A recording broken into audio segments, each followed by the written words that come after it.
Imagine une étoile. Pas une étoile ordinaire, mais une étoile si ancienne, si primordiale, qu'elle ne devrait tout simplement pas exister selon notre compréhension actuelle du cosmos. Une étoile née du tout premier souffle de l'univers. Un vestige d'une époque que l'on croyait disparue, qui brille encore aujourd'hui, nous murmurant des secrets depuis les frontières de la création. Et si tout ce que nous pensions savoir sur l'évolution stellaire, sur la naissance de la lumière elle-même, était fondamentalement faux? Et si une seule balise impossible suffisait à renverser des décennies de certitudes scientifiques? Pour comprendre le mystère profond que représentent ces étoiles, il faut voyager dans le temps, très loin, jusqu'à l'aube même de l'existence. Imagine l'univers quelques instants après le Big Bang.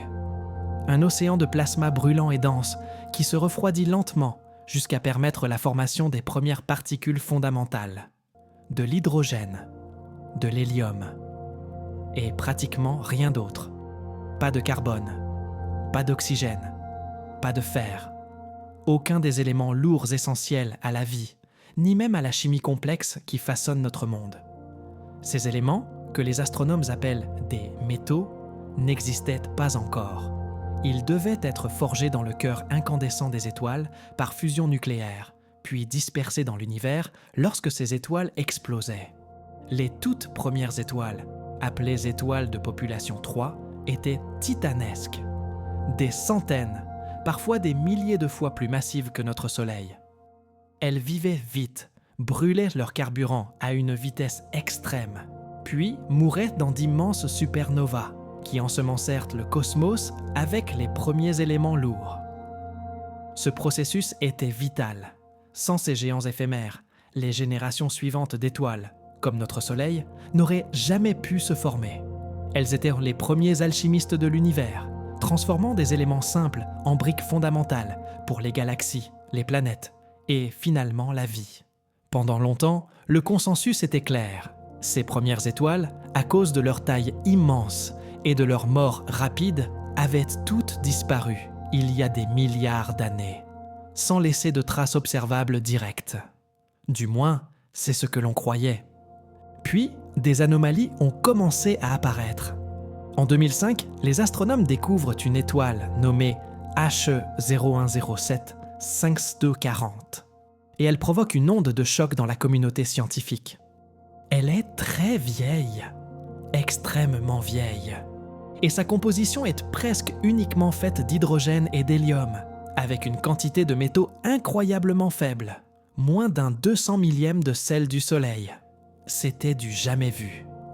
On aurait dit une étoile née dans un gaz presque vierge, semblable à celui des toutes premières étoiles théoriques. Mais il y avait un problème. HE 0107 5240 est petite, environ 0,8 fois la masse du Soleil. Or, les petites étoiles vivent très longtemps, parfois plus longtemps que l'âge de l'univers lui-même. Si elles faisaient réellement partie des toutes premières générations, cela ne collait pas. Comment une étoile aussi petite pouvait-elle être presque dépourvue de métaux? La théorie dominante affirmait que seul un gaz enrichi permettait à de petites étoiles de se former, car les métaux servent à refroidir la matière pour qu'elle s'effondre gravitationnellement. Cette découverte fissurait les fondations du modèle. Elle suggérait que, sous certaines conditions inconnues, de petites étoiles pouvaient naître dans un environnement presque primordial, ou que quelque chose nous échappait totalement. Puis arriva une découverte encore plus dérangeante. En 2014, les astronomes identifient SMSS J031 67C0839-3. Si HE 0107 5240 était une fissure, celle-ci était un gouffre. Cette étoile possède un taux de fer inférieur à un 100 millionième de celui du Soleil. Elle est pratiquement dépourvue de fer. Cela repoussait toutes les limites connues de la formation stellaire. Cela signifiait qu'elle s'était formée à partir d'un gaz, enrichi uniquement par les toutes premières supernovas primitives, capables de produire du carbone, mais presque pas de fer. Encore une fois, c'était une petite étoile, donc très longue à mourir. Pourtant, son empreinte chimique criait « primordiale ». Ces étoiles, appelées ultra pauvres en métaux, sont comme des fossiles cosmiques, Elles conservent la signature chimique des premières explosions stellaires, figées dans leur atmosphère depuis des milliards d'années. Mais une question demeurait, pourquoi elles? Et surtout, comment ont-elles survécu si longtemps?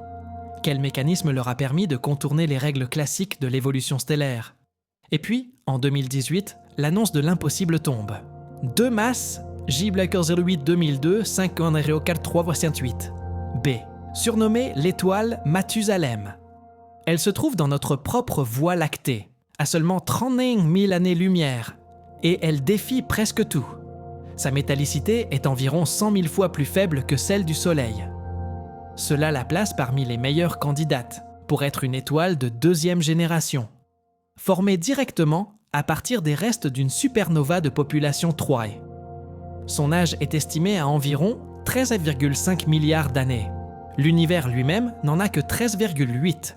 Autrement dit, cette étoile est presque aussi vieille que le cosmos. Et pourtant, elle est minuscule.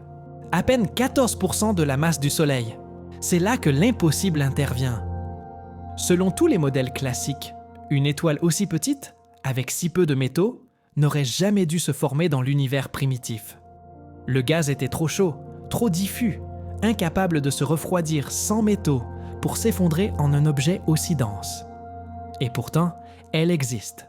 Elle brille encore dans notre voisinage galactique, témoin direct des premiers âges de la création. Mais ce n'est pas tout.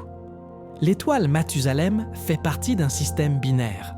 Elle orbite autour d'une étoile plus massive, mais toujours pauvre en métaux.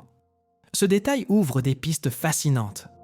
Peut-être que la petite étoile ne s'est pas formée seule. Peut-être qu'elle est née aux côtés d'un géant de population trouée aujourd'hui disparu. Ou peut-être qu'elle a capturé une partie de la matière d'une compagne plus riche, modifiant légèrement sa signature chimique sans effacer son origine primitive. Une autre hypothèse évoque l'existence de poches de gaz extrêmement denses dans l'univers jeune, capables de produire ces étoiles minuscules malgré l'absence de métaux. Ou alors, nos modèles de refroidissement cosmique sont tout simplement incomplets. L'existence même de ces étoiles force les astrophysiciens à repenser la physique de l'univers primordial. Ces étoiles impossibles sont bien plus que des curiosités. Ce sont des laboratoires vivants. Elles constituent un lien direct avec l'enfance du cosmos, une fenêtre unique sur une époque que l'on croyait inaccessible.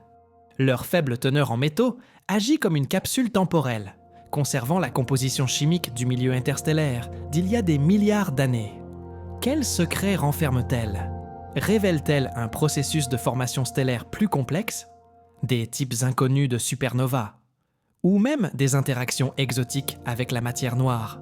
Les questions dépassent largement les réponses, et c'est précisément ce qui rend ces étoiles si fascinantes. À chaque fois que l'on pense avoir compris les règles, l'univers nous lance une anomalie venue du passé qui brise nos équations bien rangées. Ces étoiles nous défient. Elles nous obligent à regarder plus loin dans l'obscurité. Peut-être ne comprendrons-nous jamais parfaitement comment elles ont pu naître et survivre. Mais leur lumière, vieille de milliards d'années, continue de nous appeler vers les mystères les plus anciens de l'univers. Et si tu veux explorer d'autres énigmes cosmiques, la prochaine vidéo se penche sur d'étranges signaux détectés dans des galaxies lointaines. Des signaux qui pourraient dépasser de très loin notre compréhension actuelle de la technologie.